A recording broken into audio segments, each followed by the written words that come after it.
Hello friends, welcome to Ashish Pola Law classes. Today in the present lecture of Indian Penal Code, I am going to discuss with you the doctrine of necessity which has been explained under section 81 of Indian Penal Code. Section 81 of Indian Penal Code grants exemption to a man from the criminal charge in respect of the act which are committed under these compelling circumstances and which are forced by necessity. That means to say, if a man was compelled by necessity to do an act, he will not be criminally liable in respect of the act which are committed by him under that compelling circumstances. Thus, an act which would otherwise be a crime may be in some cases be excused if the person who is accused for an offence can show that it was only done in order to avoid consequences which could not otherwise be avoided, and that the injury which had been caused due to the act of the accused is so small in comparison to the injury which had been avoided by the act of the accused. So it is very important to us what is laid down under section 81. For this we will study the bare language of section 81.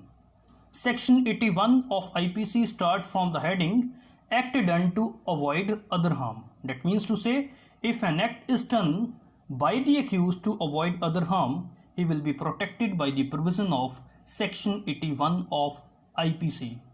According to section 81 of IPC, nothing is an offence. Nothing is an offence merely by reason of its being done with the knowledge that it is likely to cause harm.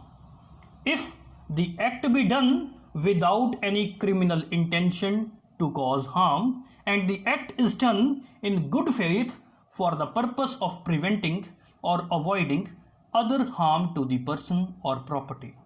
I want to repeat section 81. Nothing is an offence merely by reason of its being done with the knowledge that it is likely to cause harm, if it be done without any criminal intention to cause harm and in good faith for the purpose of preventing or avoiding other harm to the person or property.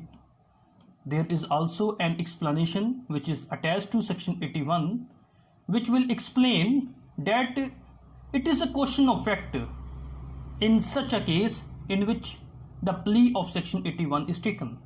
It is a question of fact in such a case whether the harm to be prevented or avoided was of such a nature and was so eminent or was so dangerous as to justify or excuse the risk of doing the act with the knowledge that it was likely to cause harm. That means to say, it is a question of fact whether the harm which was prevented was so dangerous as to justify the risk of doing the act in question.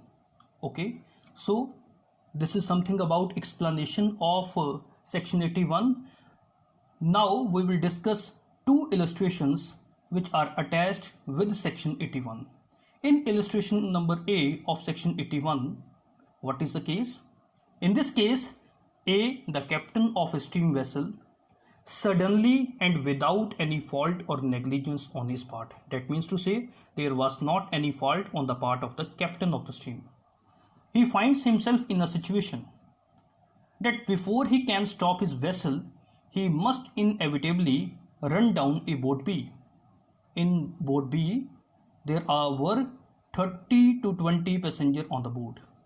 It means to say, A, the captain of a steam vessel, suddenly and without any fault or negligence on his part, find himself in a position that before he can stop his vessel, he must inevitably run down a boat B with 20 or 30 passengers on the boat, unless he changes the course of his vessel, and that by changing his course, he must incur the risk of running down a boat C with only 2 passengers on the boat, which he may possibly clear. So in this case, he was in a fix whether to run down the boat B or boat C.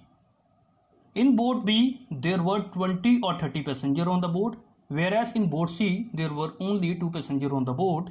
And if he will change his course, there are chances that he can run down the boat C, but there are also equal chances that he may possibly clear the boat C as well. There means to say he can save the passenger on the boat B and boat C. But if there is an accident, only boat C will be damaged, not the boat B, in which large number of passengers are.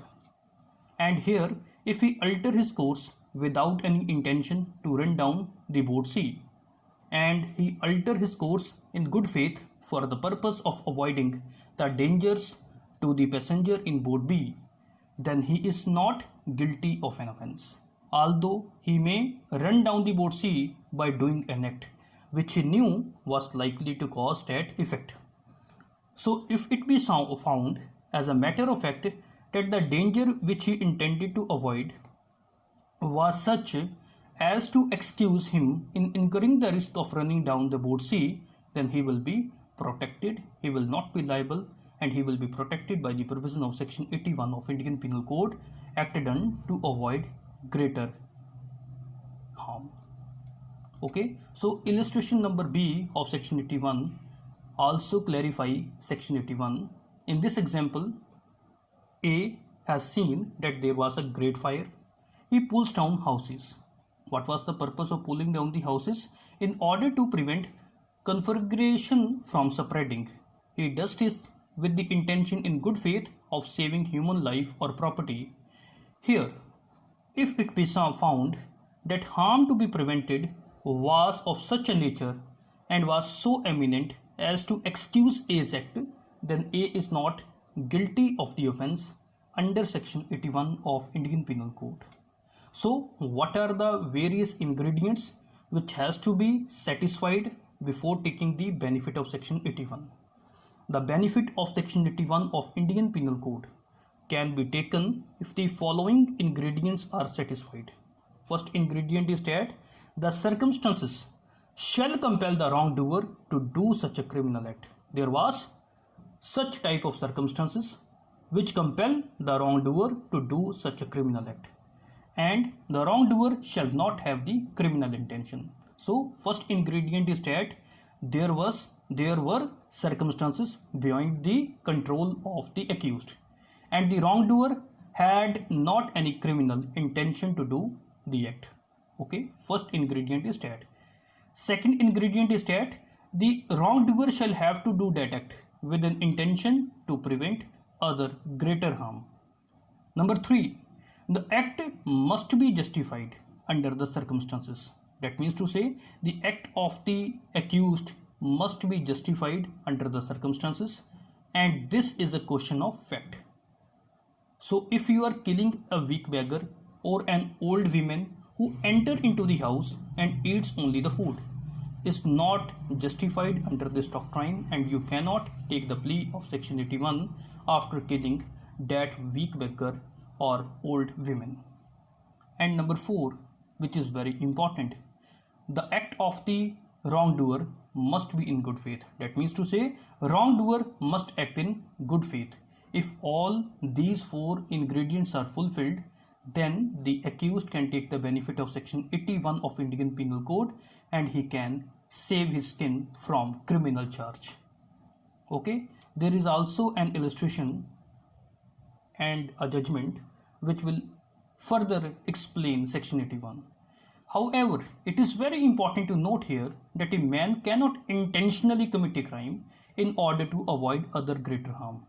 That means to say a man cannot take the plea that he had done the criminal act to avoid other greater harm if he had done the crime intentionally. That means to say it is very important to note here that a man cannot intentionally commit a crime in order to avoid other greater harm. In R versus Dudley versus Stephen, it was held that a man who, in order to save his life from starvation, kills another man for the purpose of feeding will be guilty of murder, and in this case the doctrine of self-preservation is of no avail in such cases. So this is something about the present lecture. So friends, if you like my lecture, then please subscribe my channel, like my videos, share my videos. And if any one of you want to take notes of my law lectures, then you can visit my blogs at lawarticles2020.blogspot.com to get notes of my law lectures. Thank you very much.